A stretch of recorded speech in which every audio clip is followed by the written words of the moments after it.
Pajato nkhani imene nkamwankamwa ndikhuza ndi ulendo umene wakonzedwa kuchoka ku ofesi ya Vice President kuti Dr. Jinansa ndakutino akutuluka kuchoka ku dziko la Malawi kupita ku Mangalande ku United Kingdom kumene amayembekezeka kukhalako kuyamba pa 26 December 2025 kamaliza pa 10 January 2026. Ndi nkhani imene ikunena kuti ambiri anayankhulapo kuphatikizapo ndikuti amabungwe anthu komanso zipani zosiyanasiyana makamakatu chipani cha Malawi Congress Party chinabwera kuzera mwa amene amachiyankhulira wachiwiri woyankhulira chipani chimenechi amene watu ndi abambo Ken Nsonda kuzuzula kunena zona kuti zimene achita boma pa ulendo umenewo akuononga chuma cha dziko la Malawi, komatu si onse akuchipani chimene cha Malawi Congress Party amene anayankhula zimenezi. Komweko ku chipani cha MCP anayambanso kubayana enato mwa amene anayankhula maka kuzuzula akuluakulu a ku chipani chimene cha Malawi Congress Party,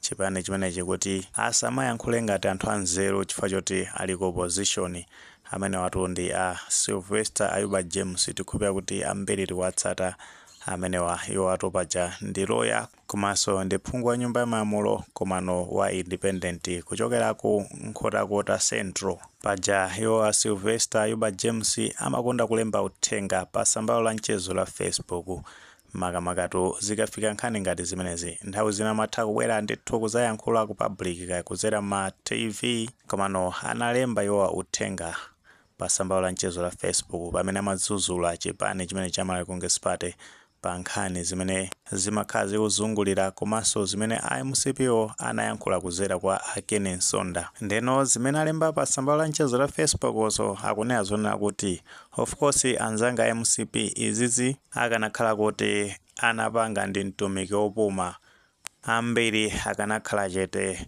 olobwezena akubakira.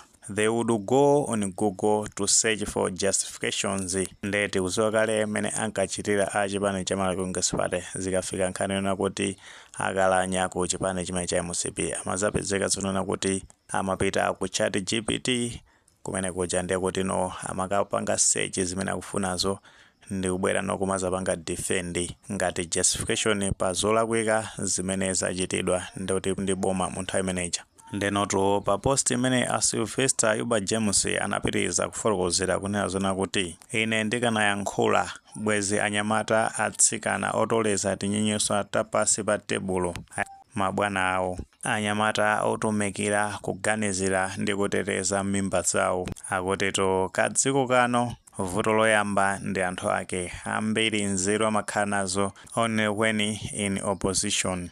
Angofuna ndithu kusimikiza kunena kuti munthu ameneja akazuzula ndi kuti amapeza zoti anthu amenewo amamuukira mkulu amene koma mutukwana ndi zina zotero. Paja kuzuzula ndi kuti amakonda kukazuzula makosana a chipani cha Malawi Congress Party pa zolakwika zimene zinkachitika mu ulamuliro umene uja. Ndeno akafika point oti wadzuzula makosana amenewa ndi kuti amene akuanena kuti atsikana ndi anyamata otolera zinyenyeswa amakhamukira ndi kuti no kunthira maphuzo Sylvester Ayuba James. Ndi menkhani zake tuzikuyendera akuti anthu nzeru amakhala nazo akakhala kutsutsa boma. Of course zimene akuyankhula Sylvester Ayuba James ndi zona zimene akunena zona kuti mtumiki opuma akufuna kutanthauza kuti Lazarus Chakwera paja anali ku chalichi amenewa. Komano tifalukoze chonchi kunena kuti amenewa a chipani cha Malawi Congress Party ndi amene athamangaso kwambiri kuzayankhula kunena zona kuti nchifukwa chani aboma akufuna kuononga ndalama zambiri. Paja nkhani zimene zikubwera posatira kuti kunali ulendo umene unakonzedwa kuchoka ku ofesi ya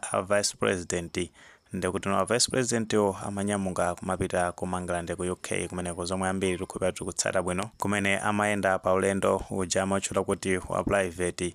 Komano chimene zakutsa mapiri pachigwa inali nkhani yonena kuti anthu amene akutengedwa kupita pa ulendo umene amati ndi 15 potengera ndi zikata zimene zimakhala zikuzungulira masamba mchezomo komanso ndalama zimene amati zikagwiritsidwa ntchito kumeneko paja amanena zona kuti ndi 1.9 plus billion Malawi kwacha.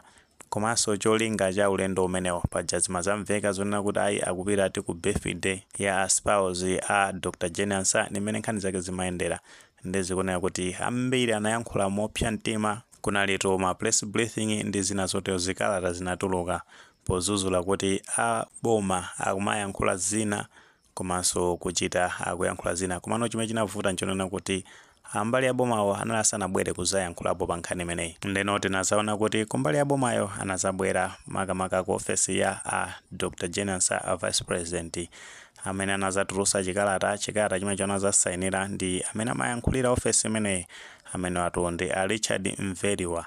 Amazafotokoza kunena zona kuti anthu asamvere zimene zimakhala zikuyankhulidwa chikalata chimenecho, zimene zimayenda m'masamba mchezomo ndi zabodza zimenezo. Malo make ofesi imeneyi ndoti ili committed kupereka information yoona komanso amasata ndondomeko zakagwiridwe ka ntchito za boma pofuna kuteteza chuma cha Malawi, mmene moto ndi mmene nkhani zake zikuyendera. Pamene tikufotokoza zonena kuti Sylvester Ayuba James ndauti akuzuzula chipani cha Malawi Congress Party, kunena zona kuti chikakhala kwanzako komati chigwire nyanga, chifukwa iwo MCP ndekuti nzeru zikubwera pamene ali ku opposition. Pamene anali mboma ndekuti amachita zinthu ngati zomwezo, komano ndekuti kumakhala kukhamukira anthu kuzapangano defend zolakwika zimene zimachitika mu ulamuliro umenewo. Ndi zambiri ambiri tikuzitsata bwino kuti makosana amenewa in 4 months ka 3 months anapeza zoti aononga 60 chakuti biliyoni Malawi kwacha. Mineto inali ya ku State House. Ndi zambiri zimene zinachitika, zimene no ma effects ake up to now anthu akuzipanga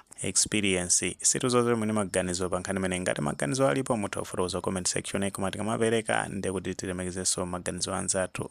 Saiwale panga like video imene komanso panga subscribe channel cha Fox Malawi News 18 chikuti nkhani zambiri zikamachitika ndikuti zitakufikirani mosavuta.